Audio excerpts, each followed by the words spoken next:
Antes de entrar en el texto de hoy, quiero que recordemos un poquito lo que nos ha enseñado el Sermón del Monte, ¿no? Lo que hemos visto hasta ahora, Jesús hablando de su reino y de sus súbditos, de los ciudadanos de su reino, habla acerca de las bienaventuranzas. Las bienaventuranzas describen el carácter de los creyentes renacidos. Estos creyentes renacidos son pobres de espíritu, mansos, misericordiosos, limpios de corazón y a la vez también serán y son perseguidos.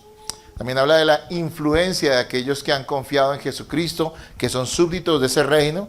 Dice que ellos tienen influencia en este mundo insípido y lleno de tinieblas y los describe como sal que preserva la verdad y luz que ilumina en medio de la oscuridad. Esos son los creyentes que han nacido de nuevo.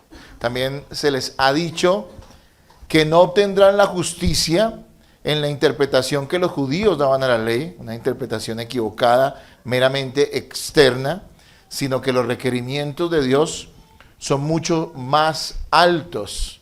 Y venimos de todo el capítulo 5, o gran parte del capítulo 5, Jesús diciendo, oísteis que fue dicho, pero yo os digo. Esto es lo que les dijeron, esto es lo que les enseñaron, mas yo les digo que esta es la forma, en verdad, de ser justificados delante de Dios. Y todo apela a la gracia, a que al describirnos Él estas grandes verdades acerca de la ley, de la verdadera interpretación y aplicación de la ley, nosotros tengamos, la única opción que tenga el hombre es acudir a la gracia de Dios a través de Jesucristo.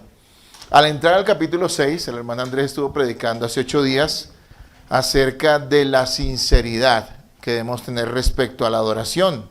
Una de las prácticas que tenían los judíos era dar limosna, ayudar al necesitado, pero Jesús condena el brindar esa ayuda, esa limosna, de forma hipócrita. Lo que el Señor está haciendo es condenando la hipocresía religiosa. Básicamente está diciendo, no des limosna para ser visto por los demás. No exhibas tu justicia delante de los hombres, sino hazla de corazón delante de Dios.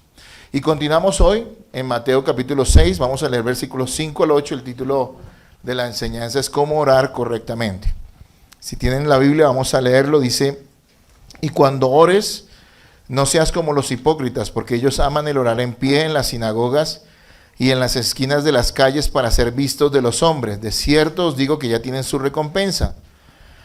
Mas tú, cuando ores, entra en tu aposento y cerrada la puerta, ora a tu Padre que está en secreto, y tu Padre que ve en lo secreto te recompensará en público. Y orando, no uséis vanas repeticiones como los gentiles, que piensan que por su palabrería serán oídos. No os hagáis semejantes pues a ellos, porque vuestro Padre sabe de qué cosas tenéis necesidad antes que vosotros le pidáis. Amén. Yo creo que todos lean el versículo 6, léanlo ahora, por favor. Mas tú cuando ores, entra en tu aposento y cerrada la puerta, ora a tu Padre que está en secreto, y tu Padre que ve en lo secreto te recompensará en público. Habían 3 prácticas que todo judío piadoso debía hacer. 3 prácticas que eran básicamente el dar limosna, ayudar al necesitado, orar y ayunar. Y estas cosas que en esencia son buenas, o eran buenas también para ellos, terminaron siendo tergiversadas por la religiosidad, esa religiosidad hipócrita. Lo que Jesús básicamente está diciendo en estos pasajes, vamos a hablar también más adelante del ayuno y vamos a tocarlo brevemente, es que todo esto es bueno, pero debe hacerse de una forma correcta, ¿sí? Y esa forma correcta está completamente alejada de hacerlo de forma hipócrita para ser visto por los hombres, para ganar una reputación de parte de los hombres, sino que debe ser hecho de corazón y con sinceridad delante de Dios. Así que hoy vamos a enfocarnos en la enseñanza acerca de la forma correcta de orar, contraria, como les digo, a la hipocresía religiosa. Y bueno, ¿por qué nos debería interesar el estudio de este pasaje? Pues como nos interesa toda la palabra de Dios, porque pues básicamente a qué cristiano no le interesa orar correctamente. Yo creo que nosotros no tenemos que esforzarnos demasiado por tratar de convencer, de persuadir o de incentivar a un cristiano a orar. Pues es bueno hacerlo, Pero yo creo que no hay que esforzarse tanto, porque la verdad es que en nuestro corazón está el deseo de orar. Que a veces luchamos con nuestra carne porque nos cuesta en ocasiones tener esa devoción y esa disciplina para orar, pero en el corazón de todo creyente renacido hay un deseo sincero de orar. Ahora, hay una forma correcta de orar y hay una forma incorrecta de orar, y el Señor aquí nos va a plantear eso. Iniciando el versículo 5, dice, y cuando ores, eso quiere decir que Jesús está asumiendo que sus discípulos oran. Él no está diciendo, me fascina cuando comienza Génesis 1:1, dice, en el principio creó Dios los cielos y la tierra. La Biblia no se esfuerza en decir de dónde vino Dios o de dónde creó todo. No, dice simplemente eso es un hecho. En el principio estaba Dios y Dios creó todas las cosas. Punto. Y lo mismo, creo que de cierta forma es algo parecido acá. Está diciendo, y cuando ores, es decir, es un hecho de que vas a orar. Primero entonces, como les decía, Jesús está asumiendo que los discípulos de él oran. Pero Jesús, el Señor Jesús, porque aquí estamos en el contexto del Padre Nuestro, la oración modelo, antes de hablar del contenido de la oración, es decir, qué debemos orar, se enfoca en la forma correcta de orar, es decir, cómo debemos orar. O sea, es importante el contenido y nos da el modelo de oración en el Padre Nuestro, pero es también muy importante el hecho de cómo debemos orar, hacerlo de la forma correcta. Y es que existen formas equivocadas de orar. Y una de esas formas puede ser orar sin fe, o orar o pedir cosas contrarias a la palabra de Dios. Este tipo de oraciones pues no tendrán respuesta de parte del Señor ni les son agradables. Pero más allá, también hay formas blasfemas de orar.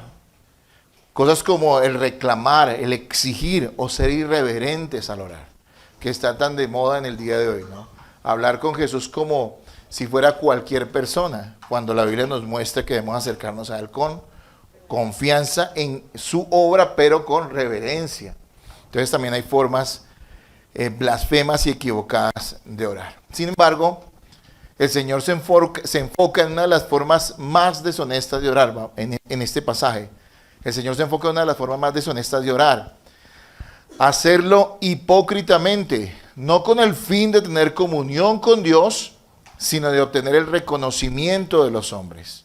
También va a hablar de la oración mecánica, esas vanas repeticiones que acostumbran a hacer los religiosos como algo que realmente no tiene sentido delante de Dios. ¿Cómo debe ser la oración del cristiano, de acuerdo a la enseñanza del Señor Jesús en este pasaje? Y vamos a ver dos ideas, dos puntos en esta mañana.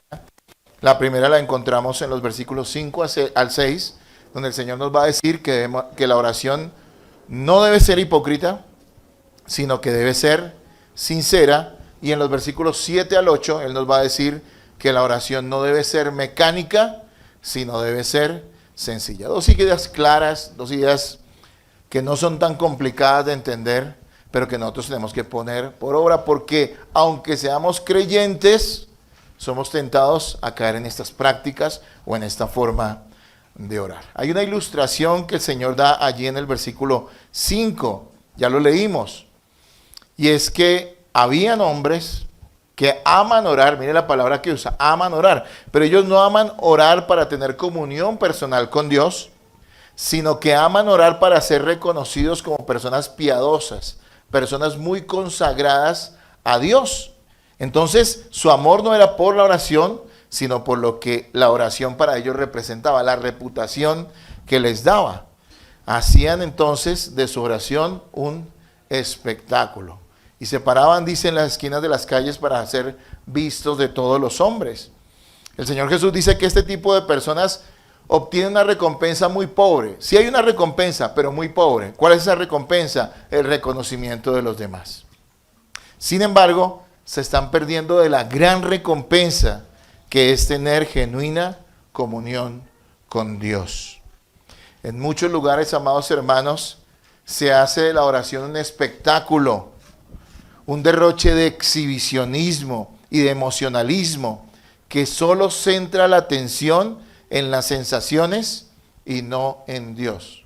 Cuando una persona llega a una iglesia bíblica, una iglesia donde se procura predicar y vivir la palabra de Dios, una de las cosas que a la gente a veces le choca, diría yo, o le extraña por lo menos, es que el tipo de oraciones que hacemos en estas iglesias no es igual a los de los movimientos más comunes o carismáticos o pentecostales, donde la gente dice o percibir el poder de Dios a través de un derroche de emocionalismo. Porque no gritan, porque no cada uno habla lo que le parece en el momento en que están orando, como un murmullo ininteligible donde cada quien está pidiendo por lo que se le ocurre o diciendo las cosas que se le ocurre en el momento en que se está dirigiendo una oración. ¿Por qué la gente no se cae o por qué la gente no tiene que hacer una exhibición, levantar sus manos al cielo de una forma donde todos lo vean? Y mucha gente se confunde y dice, ahí falta como poder, ahí falta como unción, dicen algunos. Lo que ellos consideran que es una unción. Pero la realidad es que la Biblia nos motiva a hacer oraciones claras, sencillas, concretas y a no ser exhibicionistas. Por supuesto que hay oración comunitaria, hay oración en la iglesia. Pero esa oración no puede ser o no puede propiciar el que ninguno, ni siquiera el que dirige la oración, sea el centro de atención, sino que todos enfoquemos nuestra oración ¿en quién? En Cristo, en Dios, en lo que estamos pidiendo para su gloria. Muy importante eso, amados hermanos. Los hipócritas religiosos no aman a Dios ni a la oración, sino se aman a ellos mismos. Tratan de usar a Dios para glorificarse, para tener buena reputación. Y esto es lo que hacían los fariseos.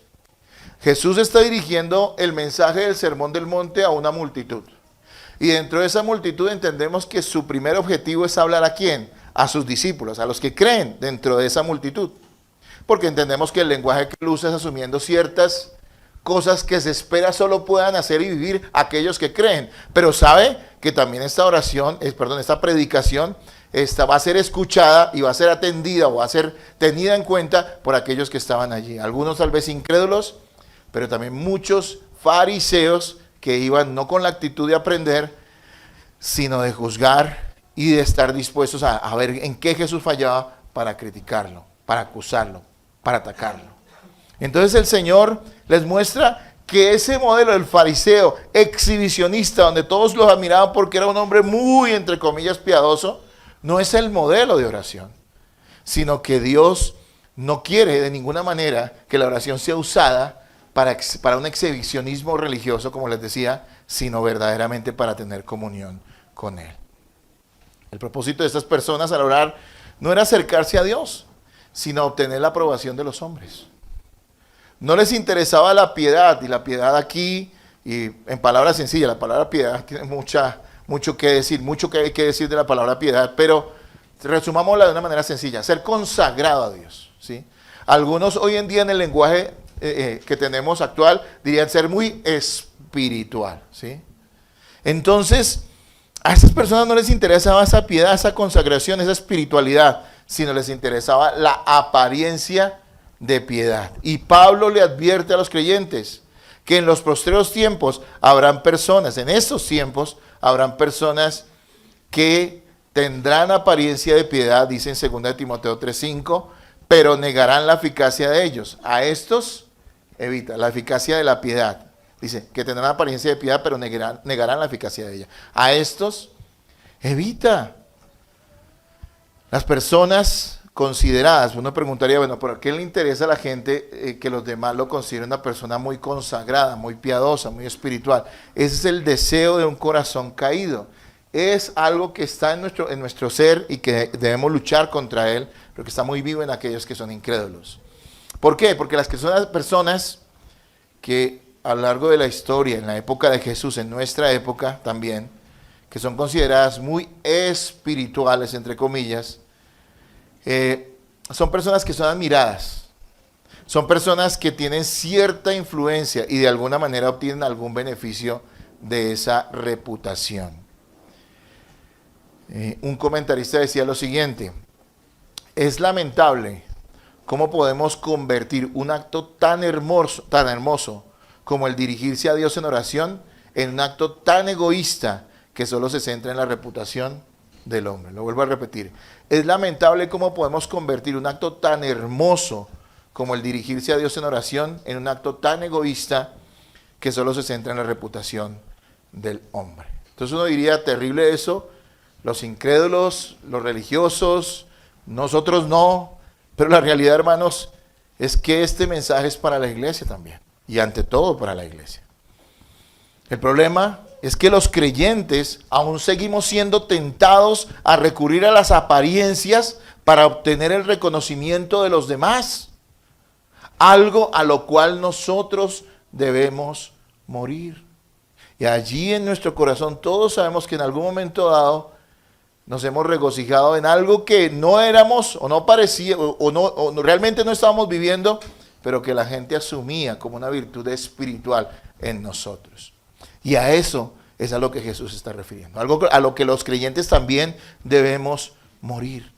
Y es que queremos que las personas nos estimen por lo que damos, como se enseñó el domingo pasado. Por lo que damos, que la gente reconozca en nosotros a alguien generoso, alguien que es dadivoso, que da. Queremos ser reconocidos por eso allí dentro de nuestro corazón. Queremos que las personas nos estimen por la humildad que poseemos, ¿no? Y muchas veces en mi vida cristiana me he encontrado con casos donde personas asumían que otros eran muy humildes porque era lo que aparentaban, pero en determinados momentos, cuando se ponía el dedo en la llaga, alguna cosa se les exigía o realmente tenían que demostrar su humildad, uno veía que realmente no eran humildes. Simplemente era una reputación que se habían forjado, tal vez a través de apariencias o de cosas externas que los demás asumían como humildad. El problema es que esta persona estaba siendo hipócrita delante de Dios. Y a eso nosotros debemos temer, y a eso le debemos huir.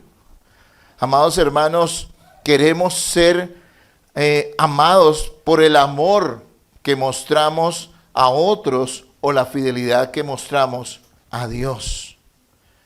La pregunta que todos tendríamos que hacernos como cristianos, y eso es a nivel personal, allí cada uno en su corazón, es ¿qué tanto de esas virtudes que nosotros demostramos a los demás pueden ser certificadas por Dios?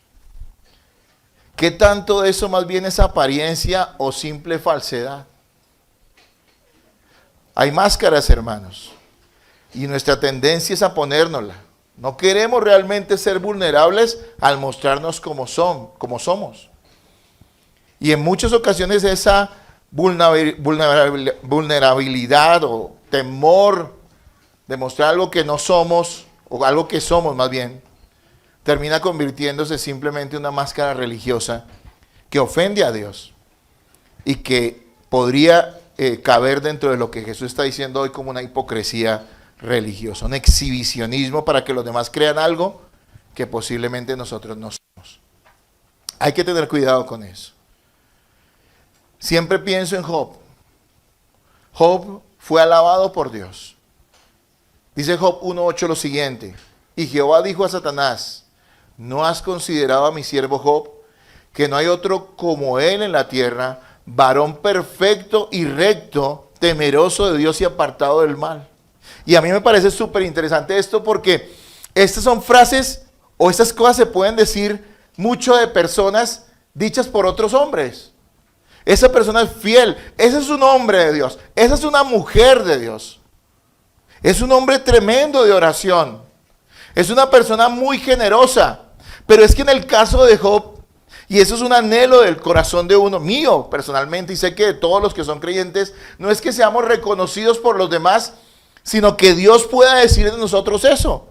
Miren lo que decía de Job: no hay otro como él en la tierra, es un varón perfecto y recto, temeroso de Dios y apartado del mal. No era un hombre quien estaba certificando a Job, sino era ¿quién?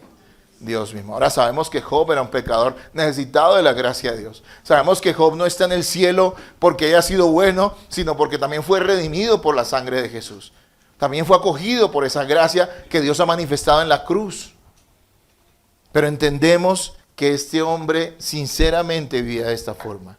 Hermanos, que nuestro propósito, que una de las metas de nuestra vida, por la gracia de Dios, obviamente eso no son meramente esfuerzos humanos, sino apegados a la gracia de Dios en Cristo, sea que Dios pueda reconocer eso en nosotros. Como decía ese siervo, al final, ¿se acuerdan? Buen siervo y fiel, en lo poco ha sido fiel, entra en el gozo del Señor. Pero ¿quién lo está diciendo? El Señor, no los hombres. Yo me pregunto, ¿Cuántas sorpresas vamos a tener? Y yo espero no ser una de esas sorpresas, honestamente se los digo. En el día del juicio final, cuando tal vez hayan personas que consideramos buenos hermanos en Cristo y personas fieles, pero tal vez el Señor tenga que decir, nunca os conocí, apartados de mí, hacedores de maldad. Y recuerden que a estos a los que Jesús se refiere así eran los que decían, le decían que, Señor, Señor, en tu nombre hemos hecho cosas maravillosas. No eran incrédulos que andaban de parranda en parranda y de borrachera en borrachera. Eran gente que aparentaba ser verdaderamente creyente. Hermanos, qué importancia es apartarnos de la hipocresía religiosa, porque somos tentados a vivir en ella día tras día. Ahora miren lo que dice el versículo 6. ¿Cuál es la contraparte de esa hipocresía religiosa? ¿Qué debemos hacer? Lean versículo 6. Ustedes saben que usamos aquí la Biblia. Léanlo ahora, por favor.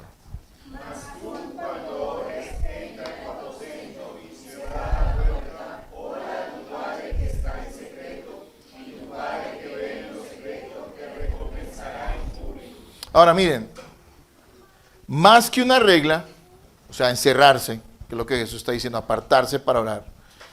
Yo creo que Él está hablando de una actitud. No podemos pensar que la forma correcta, la única forma correcta de orar sea lo que el Señor nos está diciendo, que tenemos que apartarnos, encerrarnos en un cuarto sin que nadie sepa y allí orar a Dios.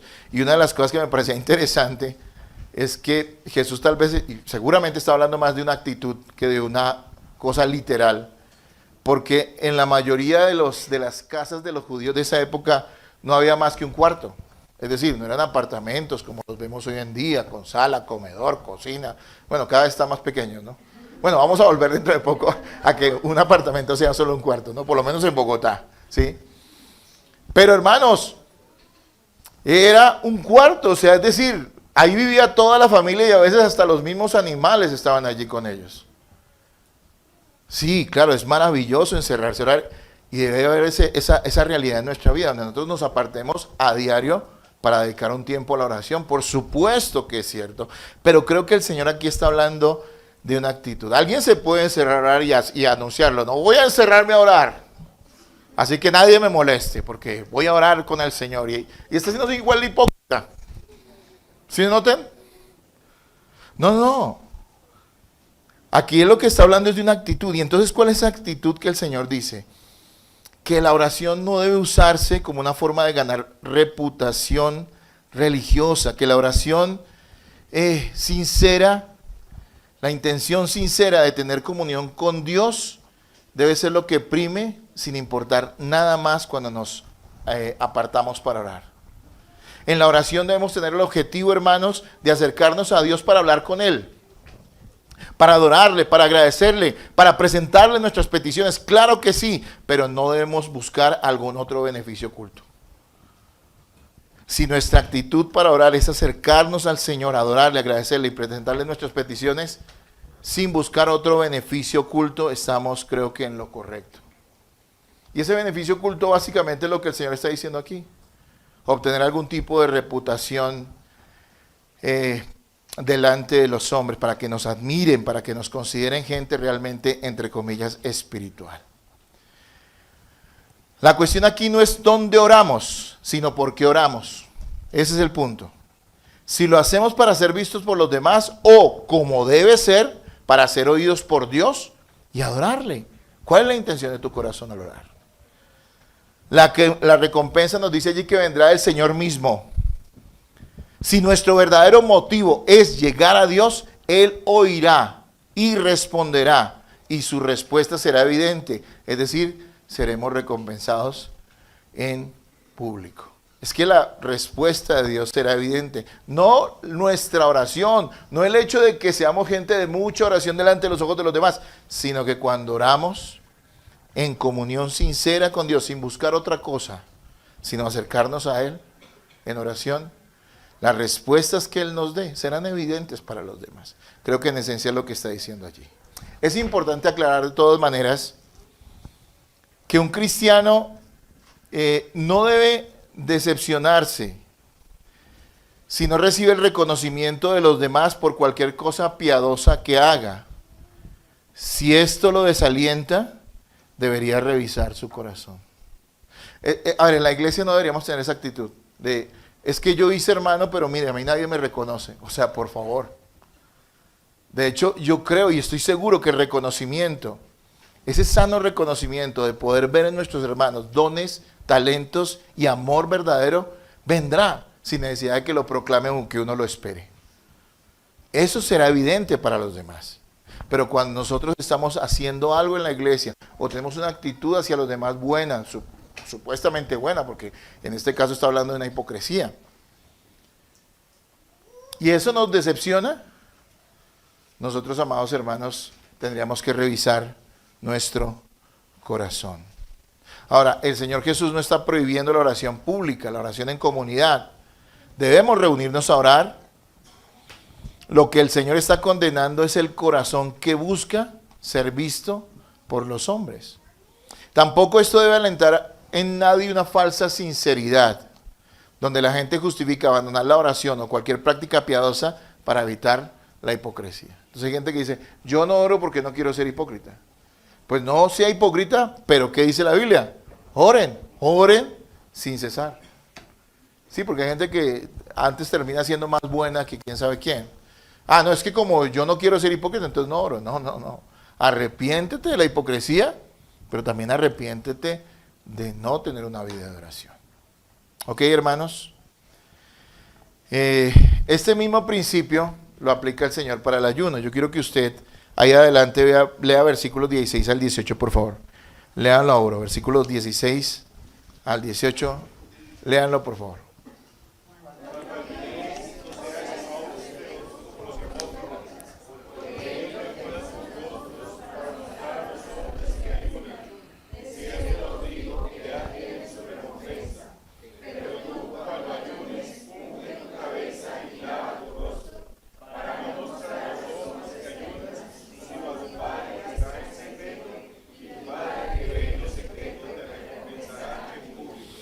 El principio es el mismo, hermanos. El mismo principio se aplica para el ayuno, que era una de las prácticas piadosas que tenían los judíos. Este no debe usarse como una forma de ganar reputación religiosa, por lo tanto, no debe ser evidente para otros. Qué gran pregunta sobre el ayuno, ¿no? Hay dudas sobre eso. Muchas veces los hermanos me han preguntado por qué de pronto en iglesias bíblicas, bueno, cada iglesia lo hace de una manera diferente. No tenemos como esa costumbre de citar ayunos congregacionales donde todo el mundo venga y ayune juntos. Básicamente, hermanos, lo que yo veo es que aunque el ayuno no es un mandato para la iglesia, no es un mandato para los cristianos, no estamos diciendo que sea una mala práctica. Sí, es una buena práctica si se hace de la forma correcta. Básicamente creo que el ayuno involucra, dentro de nuestra perspectiva, ahora en la gracia, en Jesucristo, en el Nuevo Testamento, implica el hecho de aislarnos para tener comunión con Dios. Pero creo que cada persona debería hacerlo voluntariamente y debe hacerlo cada quien, ¿sí? Para evitar incluso este tipo de cosas de las que Jesús está hablando acá, ¿no? El ayuno para los judíos era un mandato. Habían días especiales del año en que ellos debían ayunar, pero también podían hacerlo libremente. Los fariseos, que eran personas que presumían mucho de una falsa piedad y una religiosidad, que querían que los demás admiraban, dice la historia que lo hacían 2 días a la semana. Ellos ayunaban el lunes y el jueves. La mayoría de los fariseos hacían esto. Y el ayuno para ellos era más una expresión de dolor, de duelo y de penitencia antes que cualquier otra cosa. Entonces sí hay una diferencia entre la forma en la que los judíos ayunaban y en la forma en la que los cristianos pueden llegar a ayunar. Y sin embargo, vuelvo y repito, que no veo en la Escritura que el ayuno sea un mandato para los cristianos. Sí es buena, sí es una buena práctica, pero no es un mandato. Es decir, tú encuentras mucha teología, mucha doctrina sobre la oración en las epístolas. Tú encuentras mucha doctrina, mucha teología en las epístolas acerca de la palabra, de la lectura, de la disciplina para leer la palabra, para estudiar las escrituras, pero no encontramos nada acerca del ayuno en las epístolas. Entonces, hermanos, esto es importante porque este tipo de prácticas en ocasiones han servido para que muchos realmente tengan un corazón hipócrita. Y no estoy diciendo que toda persona que ayune tenga un corazón hipócrita, no estoy diciendo eso. Pero en ocasiones sí pasa. En los años 80 hubo un evangelista puertorriqueño que fue muy, muy, muy famoso. Los más viejitos de acá seguramente se acuerdan de quién es él. Y él hizo un ayuno de 41 días. 41 días. El Señor Jesús ayunó 40 días, pero él ayunó 41 días. Ahora yo quiero decir algo. No creo que este hermano haya sido malintencionado. Por ahí he escuchado cosas de él sobre ese ayuno. Yo no creo que él haya sido malintencionado. No creo que fuera un lobo que quería mostrarse. No creo eso. Pero sin embargo, actuó de una manera equivocada. Él escribió un libro sobre el ayuno del Señor, sobre su experiencia de los 41 días. Hay muchísimos videos en internet sobre cómo eran los 41 días de ayuno, lo que él vio, lo que él sintió. Y en esa época, cuando yo era un muchacho, me acuerdo de lo que se hablaba de él, es que el hermano tal ayunó y tenemos que ayunar como él, y qué gran ejemplo, y lo admiraban, y la gente era una gran figura, un gran, una gran estrella dentro del mundo evangélico. Dentro de muchas cosas, porque había hecho este ayuno. Creo que este hermano, aunque no fuera malintencionado, desde mi opinión, creo que él pecó en eso y cometió un grave error. Si ayunas, no tienes que mostrarlo. Es entre tú y Dios. Punto. Es lo que nos muestra la Escritura. Porque podemos caer en la hipocresía religiosa. Bien, hermanos, la primera regla, digámoslo así, la primera idea para tener una oración conforme a la palabra es que esa oración no debe ser hipócrita, sino que debe ser sincera, muy sincera. Pero la segunda idea que tenemos hoy en los versículos 7 y 8 es que la oración no debe ser mecánica, sino debe ser sencilla. Muchos judíos imitaban la forma de orar de los gentiles, y el Señor, y aquí versículo 7 dice lo siguiente, dice, y orando no uséis vanas repeticiones como los gentiles, que piensan que por su palabrería serán oídos. Entonces muchos judíos imitaban la forma de orar de los gentiles a sus dioses paganos. Gentiles es alguien que no era judío, era alguien que estaba fuera del pueblo de Dios, del pueblo escogido en ese momento, de la nación de Israel. Y esos gentes, en su ignorancia, como paganos, como adoradores de ídolos, pues oraban a esos ídolos, a esos dioses paganos, de formas equivocadas. Una de las cosas que ellos creían es que importaba más la cantidad de oración que su contenido. Así que no importa tanto lo que tú digas, pero sí que estés ahí mucho tiempo para que tu ídolo, tu Dios, entre comillas, tu falso Dios, te vea tu sacrificio, vea tu disposición y entonces diga, no tengo remedio, sino te voy a dar la respuesta que quieres. Y los judíos empezaron a tomar eso, empezaron a adoptar eso, por eso Jesús ataca esto. Dice un comentarista lo siguiente, quienes oraban a dioses paganos creían que a sus deidades primero había que despertarlas, luego halagarlas, luego intimidarlas, luego acosarlas verbalmente, para que escucharan y contestaran. ¿Se acuerdan de un pasaje sobre eso? El de Elías y los profetas de Baal, que hasta Elías se reía de ellos, ¿no? Porque ellos hasta se dice que se sajaban, es decir, se cortaban con cuchillos para sacarse sangre a ver si su dios Baal les respondía. Y esa actitud desesperante o desesperanzadora hay también en la oración de muchas personas creyentes o que se dicen ser cristianos. Jesús dice que no debe ser así, que debemos desechar esa idea de que Dios va a responder en la medida en que nosotros tengamos una oración tan excéntrica o tan larga como para que sea irresistible ante Él el respondernos. Y es que cuando perdemos el enfoque correcto de la oración, que es tener comunión con Dios y adorarle básicamente, y llevarle nuestras peticiones también, entonces las oraciones sinceras son reemplazadas por palabrería sin corazón y sin sentido. Y eso lo vemos en el mundo religioso, ¿no? Muchos budistas hacen girar ruedas que contienen oraciones escritas, creyendo que cada giro de la rueda envía esa oración a su Dios. Nosotros no estamos muy en contacto con budistas, esto es un país más que todo católico, pero esto hacen los budistas, hacen ruedas de oración. Entonces ellos se van, trabajan y ahí está dando la ruedita vueltas. Entonces de una manera supuestamente están orando. Eso es ridículo realmente.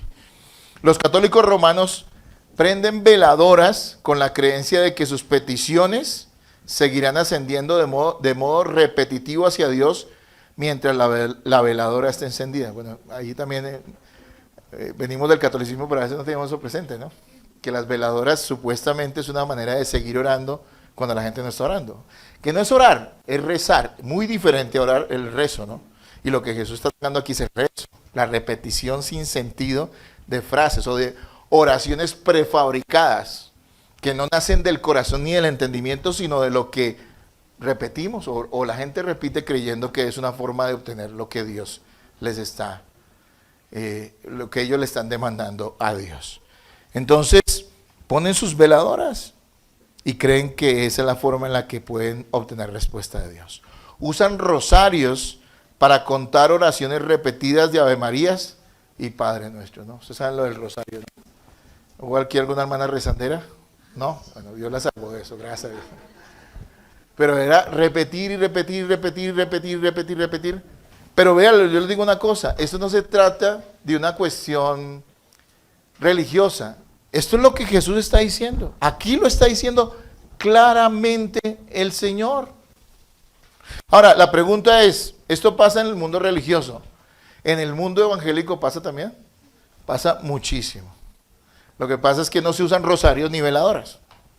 Pero muchos dentro del mundo evangélico repiten frases o palabras que creen tienen poder en sí mismas, ¿no? Y yo me acuerdo siendo un muchacho y la señora más espiritual, entre comillas, de la iglesia, era una señora que entraba y todo el tiempo estaba agitando la cabeza diciendo aleluya, aleluya, aleluya, y duraba horas. Bueno, eso se lo admiro.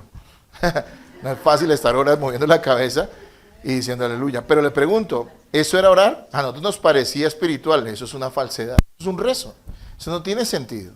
Después lo entendimos.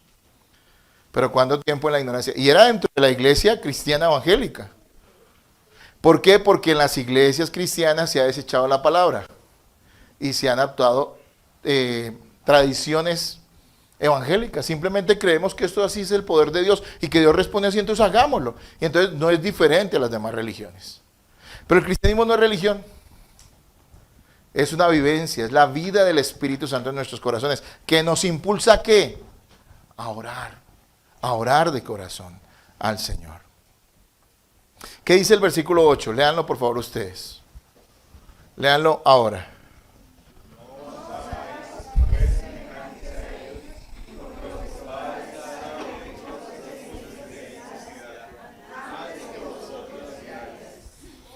Amén.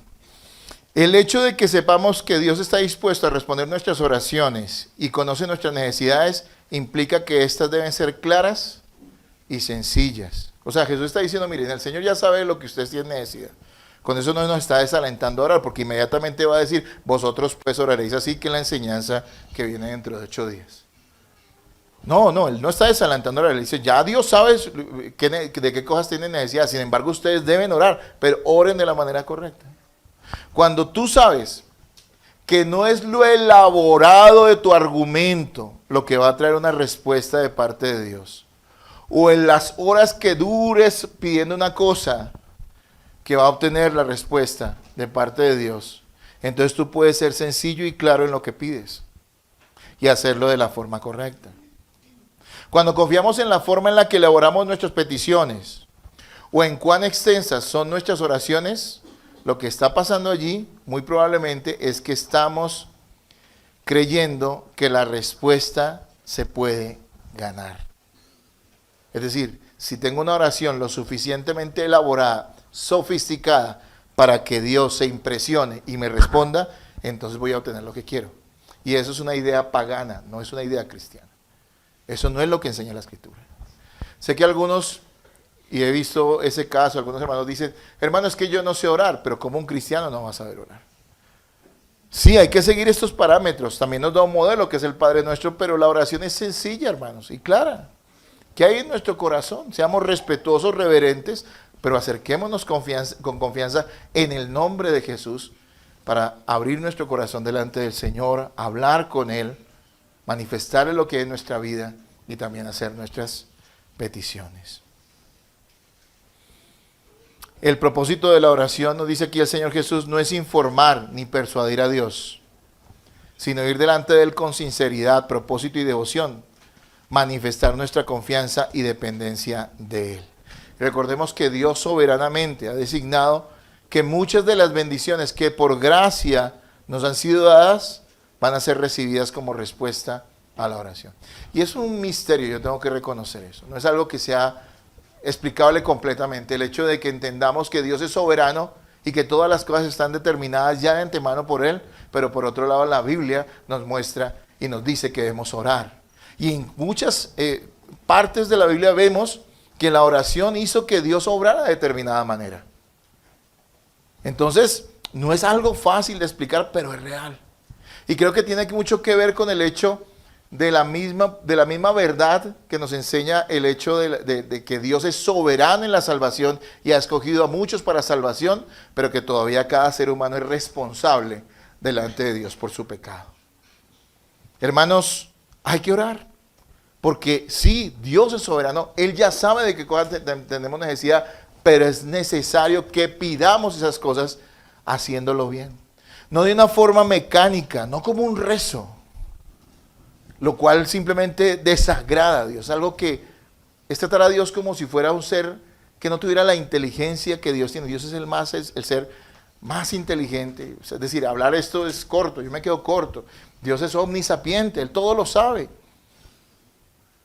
No podemos tratar a Dios como si fuera un niño que no nos entendiera. Claro, hay que dirigirnos a Él con nuestro entendimiento, con el corazón. Pero debemos orar, debemos hacerlo. Ahora, algo que quiero recordarle a todos, amados hermanos, bueno, decírselos, es que aunque nosotros no caigamos en rezos, podemos estar orando por orar. Simplemente hacerlo sin poner sentido en nuestras oraciones y sin hacerlo de corazón. Sin poner sentido ni corazón a lo que estamos diciendo en la oración. Sin deseo sincero de obtener respuesta y sin reflexionar sobre lo que estamos pidiendo. Y eso nos pasa, hermanos. Y ahí estamos cayendo en una especie de rezo. Y ahí estaríamos cayendo en lo que el Señor nos está diciendo, oraciones mecánicas. Oraciones mecánicas, donde no está involucrado el corazón. Hace muchos años, cuando estaba comenzando el internet, y yo no he sido muy tecnológico, yo llego como 3 años después a las cosas, ¿no? Yo tuve WhatsApp 3 o 4 años después de que saliera, ¿sí? Pero me acuerdo que iniciando eso era una novedad. Los que venimos de otra generación que no tuvimos internet, para nosotros todo eso era novedoso. Pero me acuerdo que el día de mi cumpleaños me llegó un mensaje muy bonito de no sé qué, algo que yo me he escrito, y me llegó un mensaje muy bonito y yo decía, wow, qué genial, esta gente cómo lo aprecia uno. Con el tiempo me di cuenta que era un mensaje robótico, ¿no? Genérico, ¿se lo mandaban a quién? A todo el mundo. ¿Qué especial tiene eso? Pero qué diferente es que la persona que te ama se acerque a ti y te diga algo sincero. Así no sea tan florido como puede ser un mensaje automático. Porque nace ¿de dónde? Del corazón. ¿Y es dicho con qué? Con el entendimiento. Cuidado, hermanos, de orar por orar, porque estamos ofendiendo a Dios. Debemos orar, pero debemos hacerlo de corazón. Hay mucha gente que ora y ni siquiera tiene el deseo sincero de recibir respuesta. Claro, cuando se trata de enfermedades, que estamos afligidos, o cuando tenemos una necesidad económica, claro, se le pone a veces, no sé si tanto el corazón, pero se le pone empeño. Pero cuando tal vez tengamos que pedir por un hermano que está pasando por alguna necesidad o alguna dificultad, o incluso como nos enseñaba, y lo hemos visto en el Sermón del Monte, orar por nuestros enemigos, decimos, bueno, está bien, tu palabra dice eso, pues sí, Señor, bendícelo, pero no le ponemos el corazón. Yo creo, hermanos, que estamos cayendo en esto mismo. Oraciones mecánicas desagradables al Señor. Simplemente porque tenemos que hacerlo, pero no porque estemos involucrando el corazón y la mente en hacerlo. Hermanos, ojo con esto. Reflexionemos en lo que estamos pidiendo. Hay gente que pide cosas sin saber por qué las está pidiendo. Simplemente porque le parece, pero es conforme a la Escritura. Eso requiere un ejercicio mental y un ejercicio del corazón también. Saber si lo que pedimos es conforme a la palabra de Dios. Porque es ese tipo de oración en la que dice la palabra, Juan dice que se recibirán respuestas. Si pedimos conforme a su voluntad, sabemos que lo que pedimos nos será dado, será hecho. ¿Conforme qué? A la voluntad del Señor. Muy importante eso. Hay gente hoy en día, y eso lo ve uno, es aterrador, ¿no? En internet, supuestos cristianos pidiendo, no sé, qué tipo de daño, de ruina para otras personas. Porque supuestamente tienen una autoridad que Dios les ha dado. Eso es falso y eso es peligroso. No puede hacerlo un verdadero hijo de Dios. Aclaro otra cosa importante. Aquí el Señor no está condenando las oraciones extensas. De hecho, vemos en la Biblia que el Señor mismo en ocasiones oraba toda la noche a su Padre. O sea, el Señor no está condenando las oraciones extensas, sino la confianza en la extensión de la oración antes que en la voluntad de Dios. No falta el que sale y dice, no, pero yo oré toda la noche y Dios no me...